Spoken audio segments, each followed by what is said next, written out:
Many people wait until they're actively trying to conceive before they make any kind of lifestyle changes. But the reality is, conception is the greatest event that you need to prep for, and it needs to happen months before you see those 2 pink lines.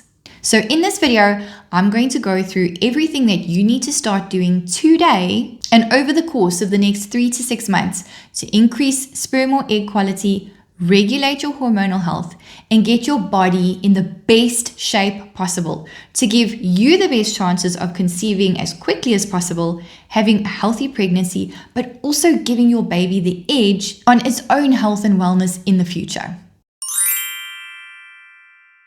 The eggs that you are ovulating today, or the sperm that gets ejaculated today, wasn't made today. It wasn't made yesterday. It wasn't made 5 days ago. In fact, if you're looking at the egg, that egg's actually been around a long time. In fact, it's been around since before you were born. But it has been in a state of inactivity and immaturity, waiting for the signals for it to start maturing and getting ready to be ovulated. And that usually happens at around the 150-day mark, with the biggest changes in activity and function happening around 90 days before ovulation takes place. So around 3 months. Then when it comes to sperm, even though they are made more regularly and more frequently and were not around since the man was born, they still take around 90 days to be made. And therefore, everything that you are exposed to, good or bad, your egg or sperm has been exposed to the same things. And that is either going to help increase the quality of them or decrease the quality of them. So I want you to just stop for a minute, stop the video, do whatever you need to do, and do a little lifestyle audit of what you have done over the last 3 months. What has your lifestyle been like? What kind of foods have you been eating? Has there been a lot of junk food? Has there been a lot of processed food? Have you had lots of parties? At the time of recording this, it's the end of the year. And so there have been a lot of parties that have been going on basically since November, office parties and all of that stuff. So there may have been lots of alcohol and lots of parties that have been happening. You might have been really pushing hard towards the end of the year to get everything done and sorted. So you've had very minimal sleep. You've been buzzing on fumes because we're all exhausted and it's the wind down towards the end of the year. You might have not been as physically active as normal. Or maybe you're the opposite and you've been living a fantastic lifestyle. You've been eating wonderful foods, you've been exercising, you've been sleeping, you've avoided things like alcohol and caffeine and things that are just not overall great for fertile health. And that's fine. The purpose of this is to just do an audit, take stock, and really think about the egg or the sperm that is going to be released now. Has it been exposed to harmful things or has it been exposed to nourishing things? If it's been exposed to harmful things, don't worry. These things are modifiable. That's what's so nice about this, is it's literally in your control. And you can start making changes from today that are going to benefit the eggs that are released in 3 to 6 months' time, or the sperm that's going to be released in 3 months' time. And all of that is going to impact the quality of the eggs and sperm and how fast you're going to get pregnant. And if you're going to stay pregnant and have a good pregnancy. And so what I'm going to do now is I'm going to talk to you about all of the things that you can start making changes with today that are just going to skyrocket how healthy and good quality your eggs and sperm are in a couple of months' time. And the very first thing I'm going to talk about is nutrition. If I had to choose only one place to start, this would be it. Because I heard this somewhere and I can't remember who I heard it from, but it was a podcaster somewhere who said, you are what you ingest, absorb, assimilate, and excrete.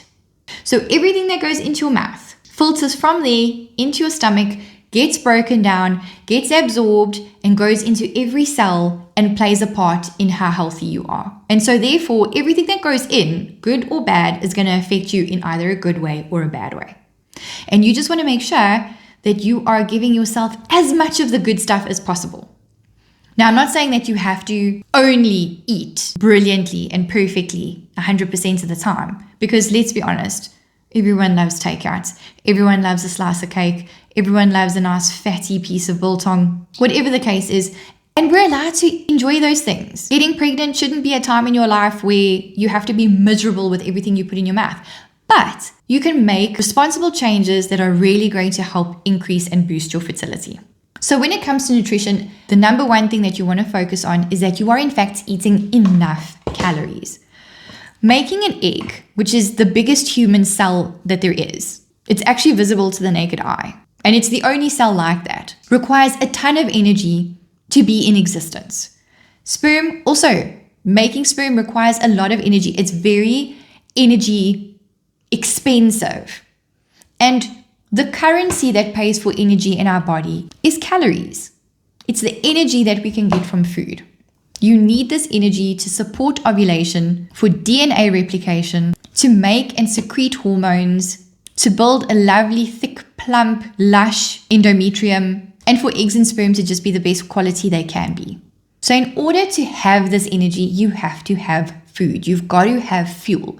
You have got to be giving your body the right amount of calories. Things like chronic undereating or extreme exercising and not replenishing the fuel through food, through eating, is going to lead to things like disrupted hormones, suppressed ovulation, and ovulatory cycles where no egg is released, and poor mitochondrial support, which all in all is going to affect your ability to get pregnant, have the energy for those cells to be able to divide and replicate and do what they need to do, and to make sure that the DNA can also replicate and copy itself properly to give your child the right genetic programming.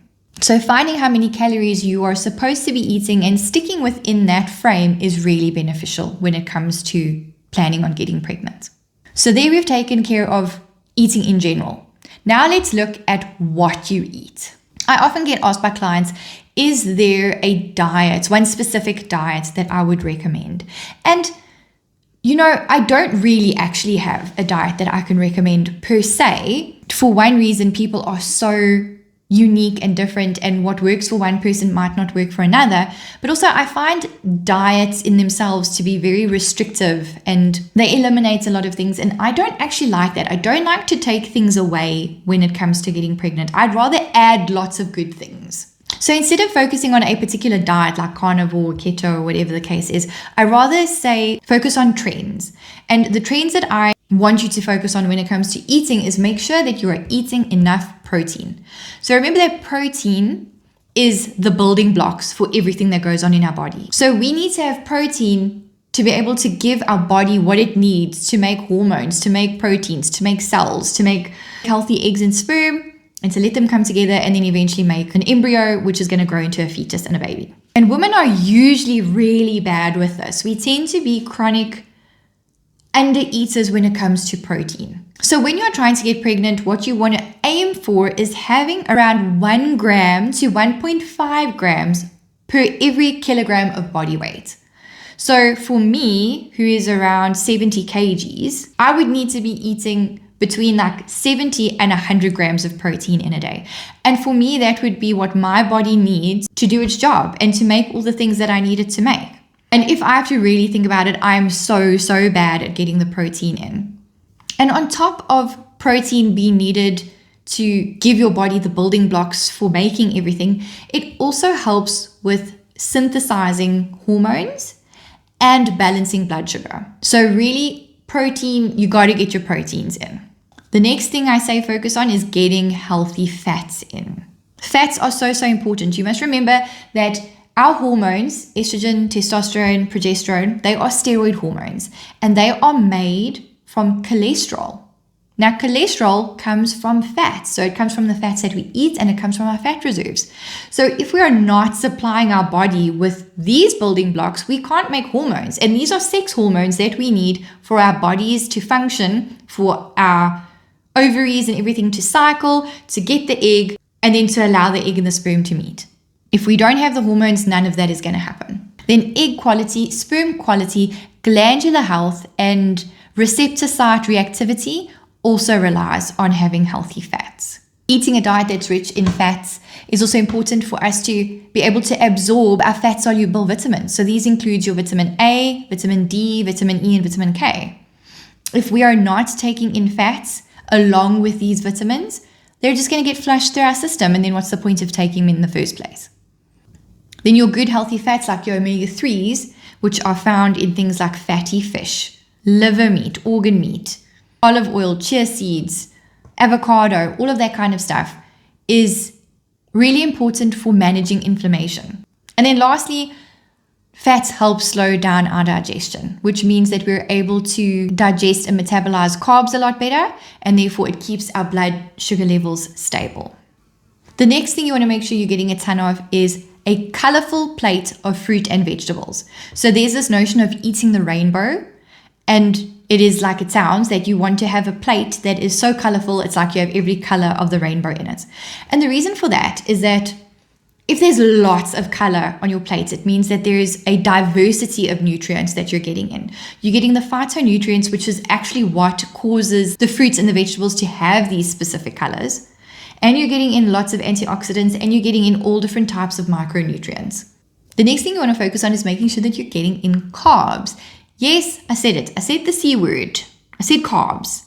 Because they are necessary for us to eat. Carbs give us energy for us to do what we need to do. Remember I said we need those calories to give us fuel? Well, carbs give us a good whack of calories. So carbs are not the enemy that people make them out to be. The problem comes in where people don't understand that there are different types of carbs. So you get simple carbs on one end of the scale, and those are not so good for you. So those are things like sugar, flour, white bread, white rice, white pasta, cakes, pastries, all of the really, really good tasting things, but not the great things. And those are very quickly broken down, and they cause massive blood sugar spikes. And our hormones are very sensitive to blood sugar. And ovulation and all of that is very sensitive to fluctuating blood sugar levels. So things that cause massive spikes in these up and down kind of trends of blood sugar are not good for our bodies. And so that's why the simple carbs are not great. But then you have an entire other components of carbs, and that is the complex carbs. And those really are beneficial for fertility. So those are long chain molecules. They take a lot longer to break down. They're usually a lot less processed. Like you often find them in their more natural forms. They offer fiber and roughage to us, which is so important for gut health and for like eliminating what we eat. And they provide just as much energy, but they kind of keep it stable. So we get this consistent blood sugar levels, which is what our bodies want. So your complex carbs are more things like your whole wheat items. So whole wheat bread, whole wheat pasta, brown rice that still has the hull on it, and it's in its most natural form. It's been very minimally processed. Legumes. So lentils, chickpeas, beans, root vegetables. So that's carrots, parsnips, turnips, sweet potato. Lastly, there are carbs in vegetables. So things like broccoli, cauliflower, butternut, peas. All of those give us great sources of carbs, but the healthy ones. So you can load up your plate on carbs, just make sure it is the complex carbs, not the simple carbs. And the overall way of eating that best covers this whole picture. So the high protein, eating the rainbow, eating lots of healthy fats and complex carbs would be the more Mediterranean way of eating. So that's why the Mediterranean diet, it's not really a diet, it's more just a style of eating, is what's considered the best for fertility. But another really nice way of eating is like traditional eating, or the Western price way of eating, which you can go and Google and download the recommendations there, but it's basically everything that we've just spoken about. And then if we have a look at diet from a like evolutionary perspective or an epigenetic perspective, if we're eating all the food groups and we're eating a fantastic variety of different foods and we're eating all the right amounts of calories and all of that stuff, what it is actually signaling in our body is we're in a surplus. We are in a state where the environment is abundant and supportive and can support new life, like the extra strain of a new life. And so by eating this way, we are on a very, very deep level telling our bodies we're in a good space to have a baby. So please, now's the time for a baby. Whereas the opposite is also true. If we are under eating, we're undernourishing, we're not eating all the food groups, we're eating stuff that causes massive inflammatory responses. We are eating the same thing over and over and over. What it is signaling to our body is actually we're in a state of lack and a state of famine. And that's never a good time to have a baby. Okay, that means that you are struggling to support your own nutritional needs. How on earth are you going to be able to support your nutritional needs and an offspring's nutritional needs? So what your body will do when it gets these kinds of signals is actually cause your fertility to decrease, because it doesn't want you to get pregnant now. This is not a supportive time. This is not a healthy time to get pregnant. So just also keep that in mind when you're making decisions about what you are eating and how you're eating. Give your body the nourishment. Give your body what it needs. Give your body the volumes that it needs, because you're telling your body it's safe. We can have a baby. We are well nourished. There is so much. It's plentiful and bountiful. Now is the time to have a baby. So from that very deep, like cellular, evolutionary perspective, you are encouraging your body to promote fertility. Okay, now that I've mentioned all the things that you should be eating, I just want to quickly touch on the stuff that you should be avoiding. And this really isn't surprising stuff, but your very inflammatory foods that increase your oxidative stress and just really offer such poor nutritional value and that are going to give you these empty calories that don't do anything to serve you are things like your ultra-processed foods. So all your takeout foods, try and limit them as much as you can because they are really just rubbish for you. You want to limit excess sugars, like actual refined sugars, like sweets, chips, chocolates, sodas, that kind of stuff, because that is massively inflammatory. And you also want to avoid trans fats. So your fried foods and the stuff that you usually get at takeout places, because again, they're really inflammatory and they just interfere with hormonal production and all of that kind of stuff. Then you want to be mindful of foods that trigger inflammation, so that are not seemingly bad foods, but maybe specifically for you, they're bad foods. Then you also want to be mindful of things that drive your inflammation up. So your common culprits are things like your seed oils, sunflower oil and canola oil and all of those kinds of things. They're awful for you. They are supposed to be made for ships, not for people eating them. But anyway, the marketing department is very good. And they've ended up on our shelves and we eat them and they really ramp up inflammation so badly for us. So stay away from things like that. And then the seemingly not so bad ones in isolation, but for individual people could be bad. And that's things like gluten in your celiac population, dairy, eggs, that kind of stuff. And then also be mindful of your very specific food sensitivities and intolerances. And you may be aware of those already. You can find out what you're sensitive or intolerant to through blood tests, but they are quite pricey and obviously you need to go to a lab for them. But then you can also do an elimination diet, which I'm not a fan of the elimination diet, but if you're not wanting to do blood tests to see what your sensitivities are, then a very short-term elimination diet might help you figure out what for you specifically ramps up your inflammation. And then with the things that you find that do that, you really should cut them out because we don't want to have inflammation in our gut. So while I said it's never a good idea to eliminate things, and I don't like to eliminate things when you're on your fertility journey, some things you just can't get away from. Some of the things you really should just kick to the curb and not eat it. And that's not even just for your fertility, that's for your overall health. Then also remember, even though we've spoken about what we've eaten, what you drink is also very important. And hydration is super, super important. I'll do a whole separate video on that at some stage. But what you drink is just as important as what you eat. And you need to make sure that you're getting the right amount of fluid in a day. Our body is like 75% water. Our cervical mucus, which is so important for fertility, for protecting the sperm in the days leading up to ovulation. It's important for transporting nutrients around our body, in our circulatory system. So in order for our bodies to function optimally, we need to have fluid. We need to be well hydrated. And you want to avoid drinking things that make you dehydrated, because then that's obviously going to go against what we're trying to achieve. So your things that cause massive dehydration are coffee, tea, your high caffeine drinks, your sports drinks, and alcohol. Those naturally dehydrate you. So even though you're putting something wet and fluid in your mouth, it's actually driving the needle in the opposite direction of where you want to go. I'm not saying never drink caffeine, never drink tea or coffee or alcohol. I'm definitely not that person. But if you're going to have a cup of coffee, make sure that you're balancing it with a fair amount of water so that you're staying hydrated. If you're going to drink alcohol, don't limit yourself. But instead of having 5 drinks, maybe only have 2 and make sure that in between all of the drinks, you're having plenty of water. Okay, next point, and it falls very closely alongside nutrition, and that is supplements.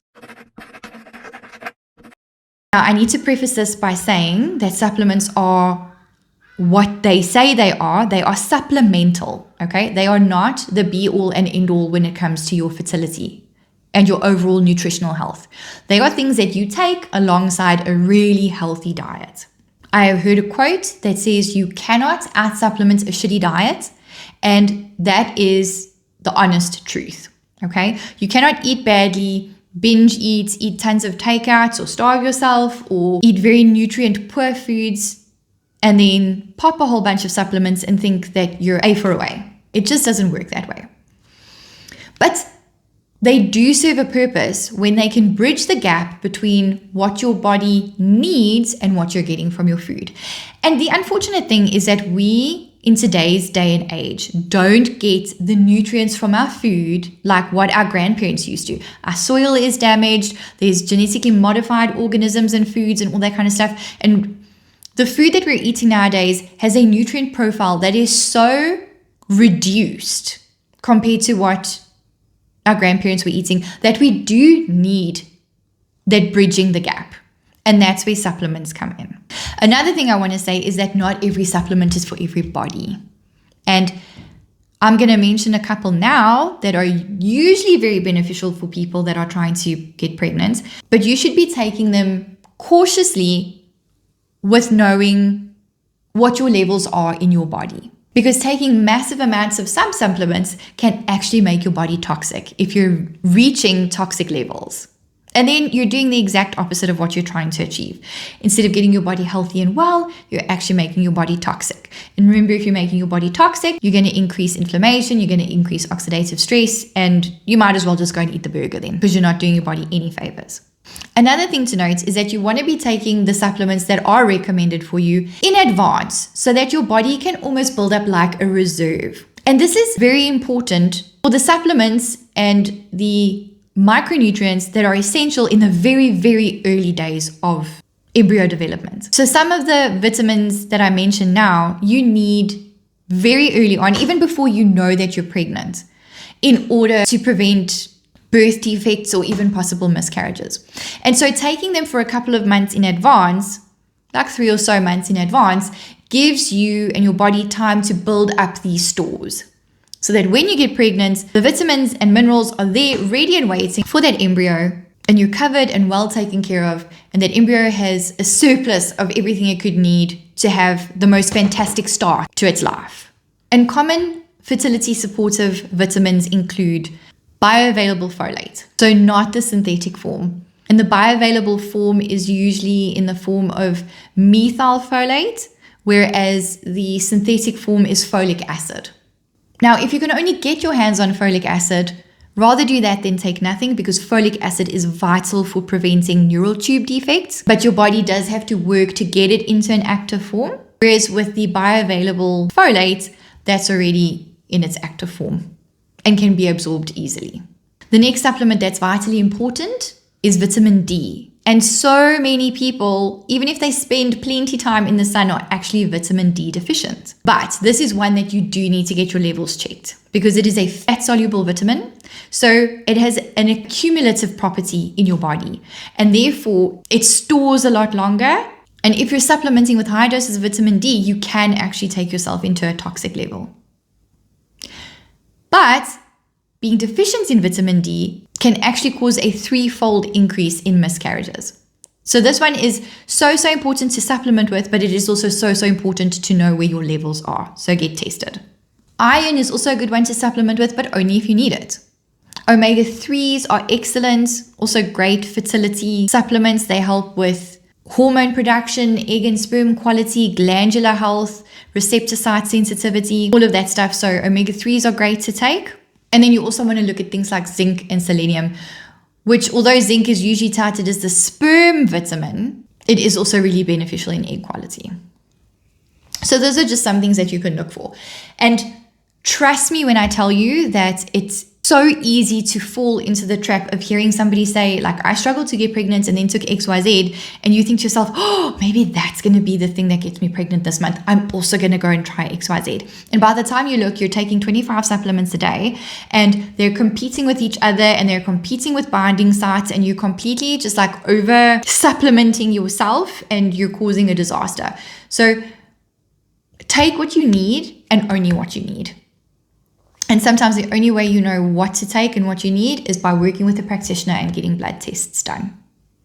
So please, if this is one part that I can say go and get lab work for, it's this. The next thing that I want you to do if you're going to plan on getting pregnant soon is start cycle tracking.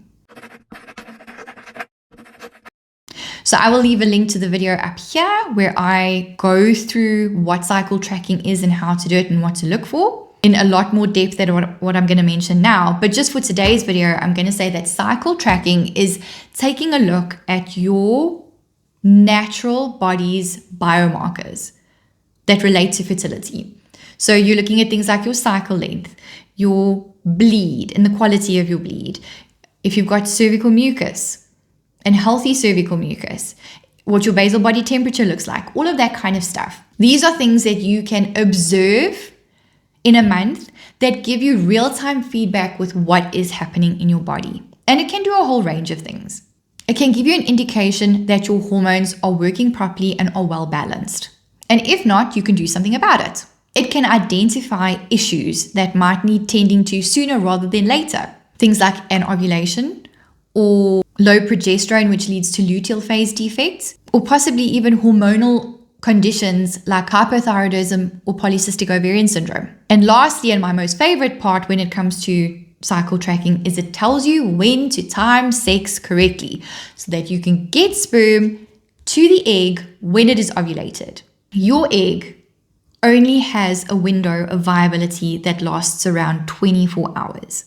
And if you do not get sperm to the egg within that very, very narrow window, then you waste a cycle, because that egg will become non-viable, it will be reabsorbed by the body, and you cannot get pregnant. So knowing when that egg is going to be released allows you to plan your life and orchestrate with you and your partner, or with work or any other commitment that you have, that you are going to be able to have sex in your fertile window, and that increases your chances of getting pregnant in a month. And what I love about cycle tracking is that it is non-invasive, it's relatively free, like all you need is a thermometer really. It is completely personalized to you, and the information that you get is continuous and it changes all the time, and you can learn to observe these changes and make quick real-time changes to just help nourish and protect and promote your fertility. So for me, cycle tracking is really, really important. The fourth thing that you're going to want to do in the 6 months leading up to getting pregnant is decreasing or eliminating toxins. So what toxins do is they cause oxidative stress, and that damages your DNA and it affects your egg quality and your sperm quality. And that can lead to early miscarriages, an egg not fertilizing. It can lead to poor quality sperm that doesn't even get through to the egg, or it can lead to genetic mutations in your baby that your baby might take with them their whole life. So what we need to do is try and minimize our exposure to toxins. Now the problem comes in is that we live in an extremely toxic world, okay? Like everything's toxins. Everywhere you look, there's just toxins. And the companies that are making things that have toxins in them are also really good at relying on the fact that the general public is not in the know about how bad these toxins are. And so these things are sold everywhere. They're in our cleaning products, our food, our cosmetics, our medications, our detergents, everything has got chemicals in it. So it's actually really hard to eliminate all the toxins. In fact, I want to go and say it's impossible to eliminate all the toxins. And if you're anything like me, when I first heard about all of these toxins and I was like blinkers off and just horrified at what I was exposing my body to on a daily basis, and knowing that this was directly affecting my fertility and my hormones and all of that kind of stuff, I went on like this rampage to try and eliminate all the toxins. And what you end up doing is becoming obsessed. While that can sound okay, it's actually really not. And you're actually going to put so much pressure on yourself, unhealthy pressure, that's going to make you stress, which is going to lead to oxidative stress and inflammation and all of that. And we're trying to avoid that. So I tell people, don't put the pressure on yourself to eliminate every toxin. It's not possible. Rather focus on eliminating the big ones that are prevalent in your life. So you need to again take an audit of your own life and see where chemicals are and toxins are coming in, and look for ways in your immediate environment that you can try and eliminate or decrease those toxins. And the big ones, the big culprits that you're going to want to look out for are BPAs. So those are usually found in plastic food containers, inside of metal tins, Tupperware, anything where plastic is going to come into contact with food or drink items. And especially if they're going to be heated, those are really bad for you. So you want to make sure that you are changing to things like glass instead of plastic containers, not using the single serving containers like getting a cappuccino and stuff like that, rather using a takeaway cup or something like that that's not plastic based, using a stainless steel water bottle instead of a plastic water bottle, just so that you can minimize how many BPAs you're being exposed to. The next one is phthalates, and this one is so hard because it's in anything that has a scent. And the problem is that the manufacturers of these things don't have to put in the ingredients list that there are phthalates in there. They just have to put it under the term fragrance or perfume. And then all manner of sins of the phthalates can be categorized underneath that. And those are huge endocrine disruptors, meaning they mimic our body's natural hormones, so like estrogens and stuff like that. And then they either fight for the receptor sites, or they lead our bodies to believe that we're making hormones when in actual fact we're not. And it just causes a total disruption when it comes to our hormones, which obviously is going to affect our cycle and ovulation and all of those kinds of things. And we don't want that. The next one you want to look out for is parabens. So this is usually in like the preservatives, making our things last longer. And often you'll see at the back of shampoo bottles and stuff like that, that parabens are listed. Or nowadays, people are becoming a little more aware of this kind of stuff, and you can find a lot of shampoo and conditioner and stuff that's paraben free. So you obviously want to always opt for the most natural, the most toxic free products, and you definitely want to eliminate the parabens.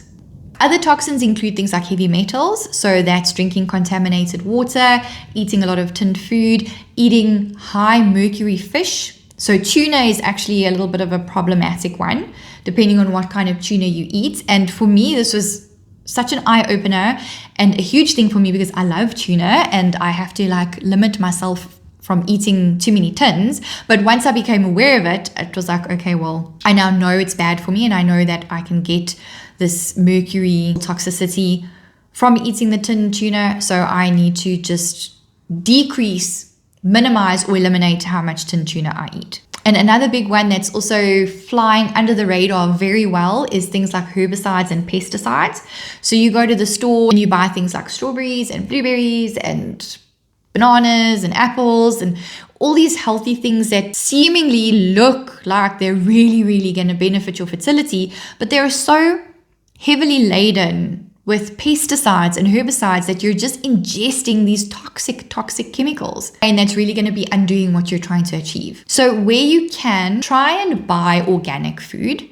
It's not just a buzzword for people to slap on a much higher price tag. Those places usually don't have things like herbicides and pesticides on their fruit and vegetables. So when you're eating them, you know that you're not ingesting that absolute nonsense. And then another thing you must always do is come home and wash all your fruits and veg.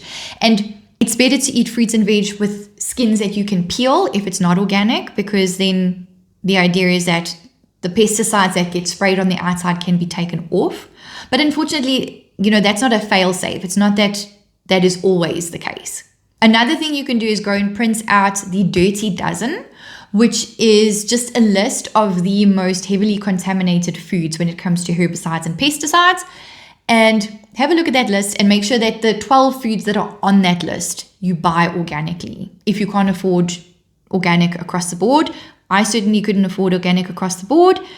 I now grow my own fruit and veg, which helps a lot. But in the beginning, I had to eat, and I could only afford certain items that were organic. And I just made sure it was the ones that were like the really bad role players when it came to ingesting the toxins.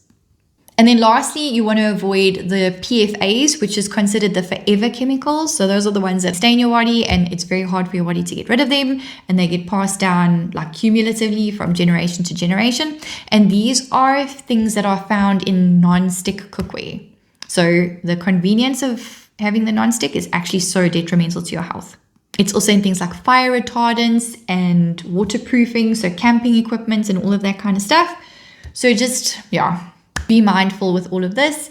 Eliminate where you can, minimize where you can't eliminate, and make peace with the fact that you cannot get rid of every single chemical in the world. On a plus note though, our bodies are really, really good at filtering out toxins. Like toxins are not new. Toxins have been around forever. Yes, they're very prevalent now, but they've still been around forever. And our bodies are made to filter out rubbish and get us to be as healthy as possible. So what we can do as well, on top of eliminating or minimizing our toxic exposure, is to support our natural detox pathways. And the way that you can do this is by hydration. Okay, you want to make sure that you're giving your body lots of fluid to work through those kidneys and the liver and all of that, and eliminate our toxic waste through stool and through urine. In order to do that, we need to have adequate water. And you want to make sure that that water is filtered so that the water is not full of contaminants that's just furthering the load on your body. You want to eat a diet that's very rich in leafy greens, lots of greens, because the nutrients in there also very good for liver support, loving your liver, and that kind of stuff, which is your body's main detoxification organ. You want to try and get gentle daily movement so that you're increasing circulation and building up a bit of a sweat, because that's another way that your body gets rid of toxins. You want to ensure that you're pooping daily. So if you're not pooping daily, you need to have a look at your diet to make sure that you're eating fiber-rich foods. And again, hydration is going to help with that. And if after that you're still struggling, then you need to look at taking something, because the longer that poop is sitting in our gut, the more the body is reabsorbing all the water from the gut, and unfortunately the toxins go with that. So having a daily poo is really, really important for detoxification. And then you also want to do things that stimulate lymph movement and lymph drainage. So that includes things like dry brushing, rebounding, bouncing on a small trampoline, any kind of vibration type movements. Yoga is a really nice one because it stretches and compresses the body and the connective tissue and the lymphatics and all of that, which gets lymph to move. And then if you can't do it yourself, get somebody to do it for you through massage. And all of those are just going to help your body filter through the rubbish that's already in there that we can't get away from. The next thing that you're going to want to focus on over the next couple of months is managing your stress. And I know this sounds so, what's the word? Like flippant, like, oh, just decrease your stress. But the reason I'm saying this is our nervous system and our adrenal system play a crucial role when it comes to our fertility. We live every day in one of two states. We live in the fight or flight state, or we live in the rest, digest, and reproduce phase. When we're in fight or flight, we're fighting for survival. We are being attacked, we're being chased, we are in danger, and that is never going to be a good time to have a baby. Because again, genetically and evolutionary and deep down, our bodies are going to go, if we're being chased by lions and tigers and bears, and we have offspring, we have tag-alongs, we're going to be more susceptible to getting caught. We're going to have fewer resources for ourselves. We're going to be a target. We're not going to survive. Therefore, let's not put ourselves into a position where we could possibly have offspring. And so if you live your life in the fight or flight stage, what you're actually doing is turning off your fertility. The converse to that is where we want to be. We want to be in rest, digest, and reproduce phase, where our bodies perceive that we are in a state of abundance and calmness and we are living in this sort of utopian state. And this would be a fantastic time to have a baby because everything is wonderful and opportunities are endless. And so we need to drive our bodies into that rest, digest, and reproduce state all the time. Now, the problem is our bodies don't understand the fine nuances of day-to-day life and emotion. So even though none of us are ever being chased by lions and tigers and bears anymore, or at least I hope we're not. I live in Africa, so you never know. Things like a high-stress job, your boss breathing down your neck for a deadline, training really, really hard for an activity like a marathon or something like that. All of that mimics being under attack. And so all of those kinds of things put us into a state of fight or flight. Being really sad or anxious or overwhelmed or sick, malnourished, all of those things tell our bodies that we are fighting for survival. And like I said, that's going to switch off our fertility. So we need to manage those things. Now, I know it's not as easy as flipping a switch. Trust me, if I had the cure for stress, I would be a much better person and I would be a much healthier person and I'd be a millionaire because everybody that I come into contact with is dealing with stress. And I just feel like every year the stress gets more and more and more. So I don't say it lightly when I say you need to manage your stress, but you do. And you need to find ways that help push your body into rest and digest and reproduce even in the face of stressful things. And the way you do that is by finding joy. So that's carving some time out of your day to do something that fills up your cup or recharges your battery. It's something that makes you happy and takes your mind off of the stresses, even if it's just for a short space of time. But it needs to be something that you do on an everyday basis so that your nervous system does get that break from fight or flight. You can also look at things like exercise. Exercise is great for releasing endorphins. It's your body's natural happy hormones. Doing breath work and deep breathing actually stimulates the vagus nerve in your body, which helps to switch you between fight or flight and rest and digest. So lots of deep breathing, diaphragmatic breathing, specific breath work like 4, 7, 8 breathing. All of that helps to just calm yourself and center yourself a little bit more and move into that more rest and digest phase. Journaling and gardening and cooking can also be helpful. But then another big thing that you need to be aware of is what are you exposing yourself to in terms of the company you keep and the media that you expose yourself to. So I have had it where I'm watching a show and it's an intense show and it's a real like nail biter and I'm on the edge of my seat and my heart is beating so fast because my body doesn't know that I'm watching a show.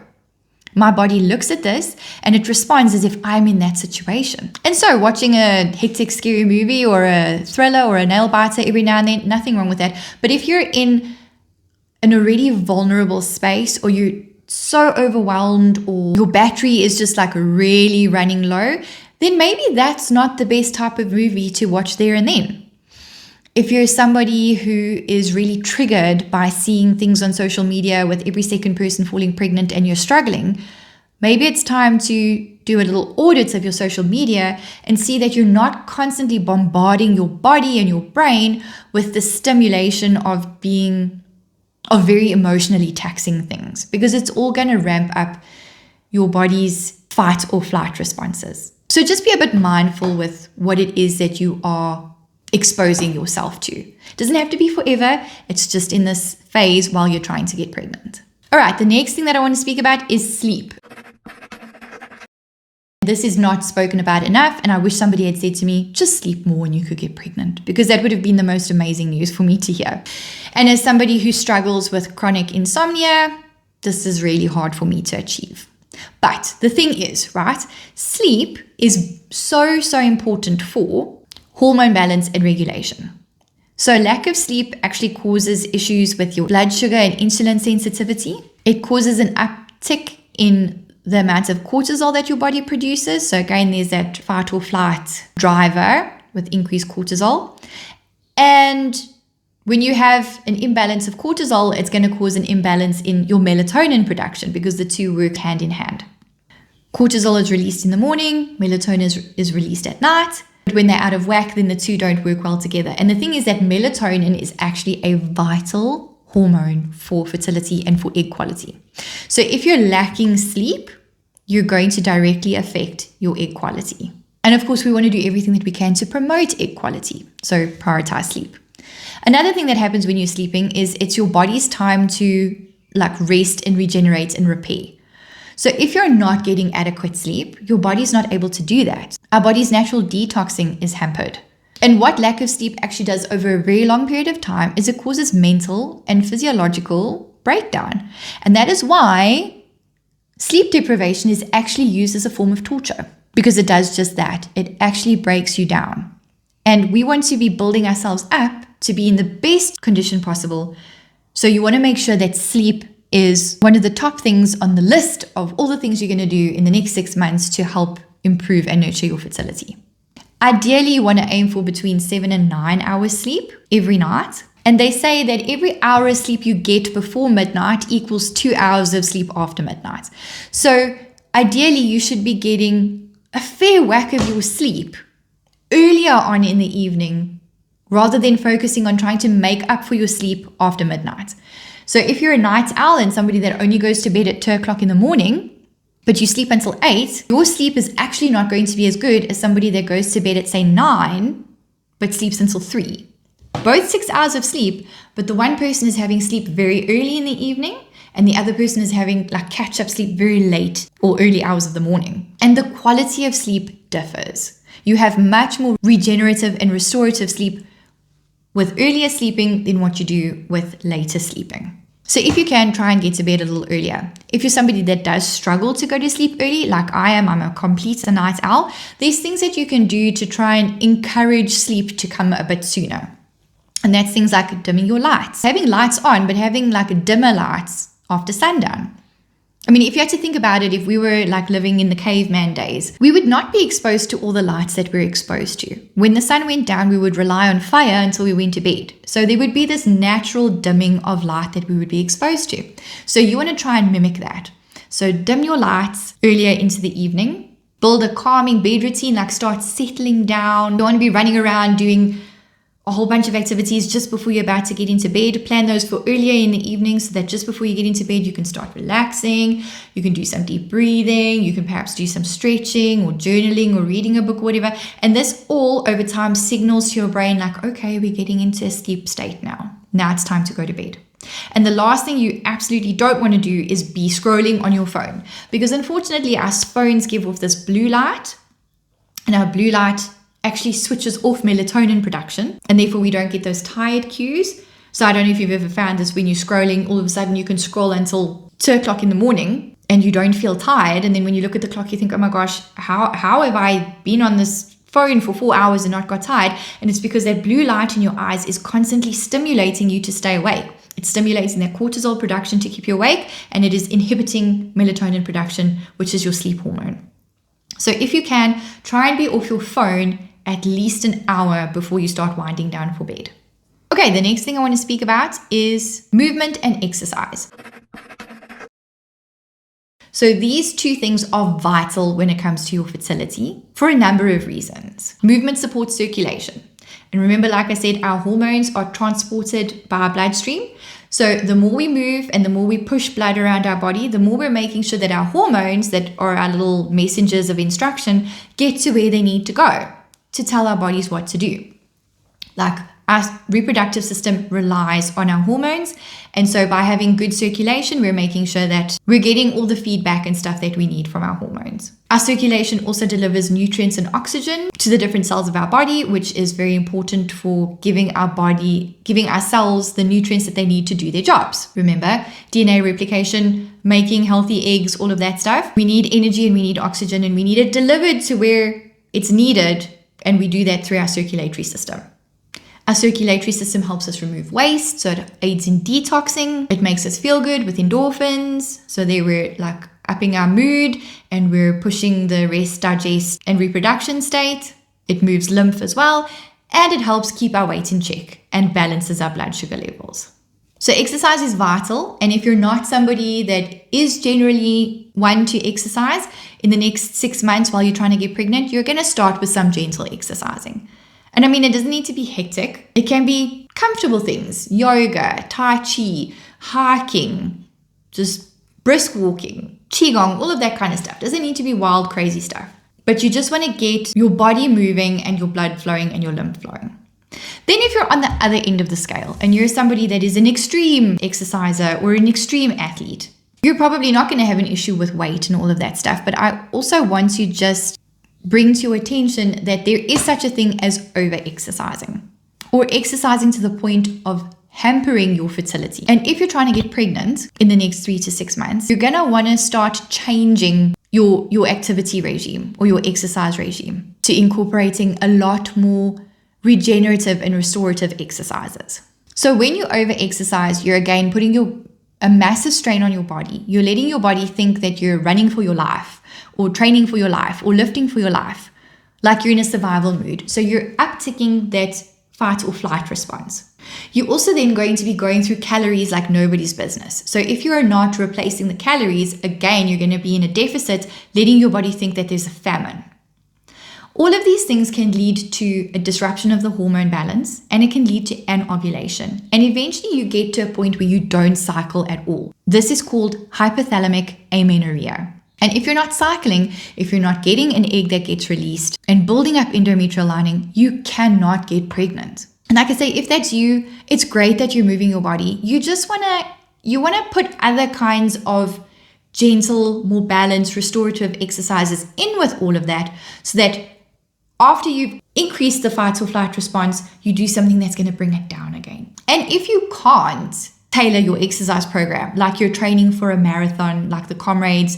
I live in South Africa, and like one of the biggest events on a yearly basis here is the Comrades Marathon. I think it's about 100K run.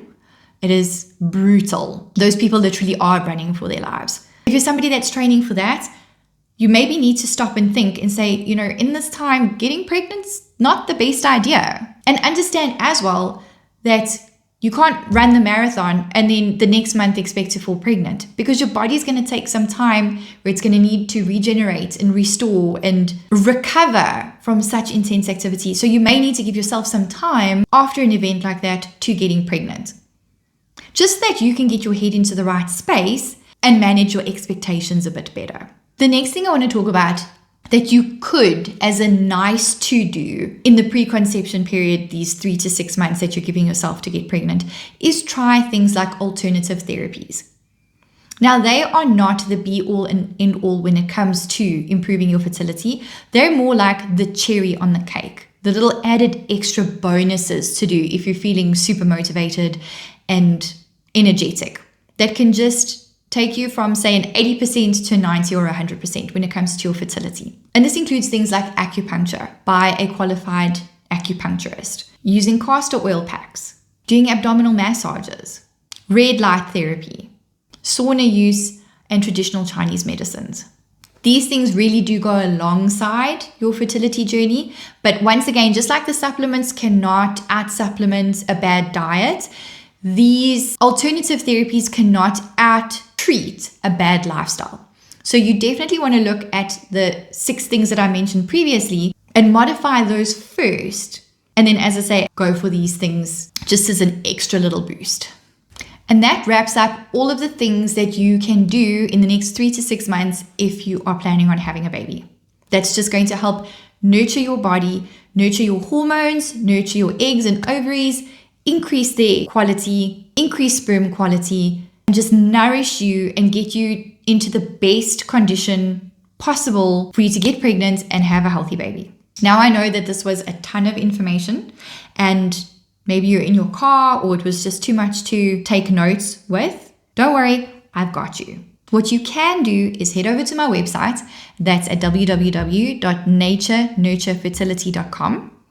And everything that I've spoken about is in a blog, and you can go over there and have a read and have it at your fingertips if you don't feel like listening to this whole episode all over again. Now, this episode was full of what to do and not what to do if you're trying to get pregnant in the next 6 months. And if you tell people that you are trying to do that, you're probably going to hear a ton of advice. And it's probably all well-meaning, but a lot of it you have to sift through and make sure that you're not picking up fertility myths. It can range from ridiculous and slightly inaccurate to actually harmful and damaging to your fertility. So if you want to know what fertility myths you shouldn't fall for when you're trying to conceive, then do catch the next video because I'm going to go through a whole bunch of them. For now, that's all. Take care and I'll see you in the next one. Bye.